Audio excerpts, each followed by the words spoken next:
Iran ने direct America और Israel के बेसिस पर हमला किया और इम्पैक्ट क्लियरली दिख रहा है। This caused a fire near a U.S. diplomatic facility in Baghdad.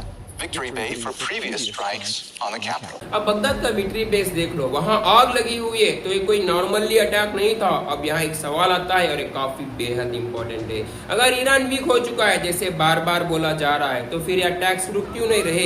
यही मेन पॉइंट है और सिंपल सी बात है, ईरान अभी भी स्ट्रांग है। और दिक्कत क्या है, वो ऐसे मिसाइल्स यूज कर रहा है जो हवा में डायरेक्शन चेंज करते हैं, मतलब उन्हें रोकना इजी नहीं है। अब एक और चीज देखो, ईरान ने इतनी दूर तक रीच दिखाई है कि डीगो गार्सिया जैसे बेसेस भी डिस्कशन में आ गए, जो 4000 किलोमीटर से ज्यादा दूर है। अब समझो यहाँ क्या हो रहा है, या तो ईरान ने अपनी टेक्नोलॉजी अपग्रेड कर ली या फिर फॉरवर्ड पोजीशन से अटैक हो रहा है। दोनों ही केसेस में सिचुएशन काफी सीरियस है। अब अमेरिका की तरफ देखते हैं, एक तरफ डोनाल्ड ट्रंप बोलते हैं कि ईरान की मिलिट्री पावर खत्म हो चुकी है और दूसरी तरफ वो खुद वार खत्म करने की बात कर रहे हैं। अब थोड़ा लॉजिकली सोचो, अगर आप जीत रहे हो तो वार खत्म करने की बात ही क्यों करोगे? मतलब ग्राउंड रियलिटी कुछ और है और स्टेटमेंट्स कुछ और।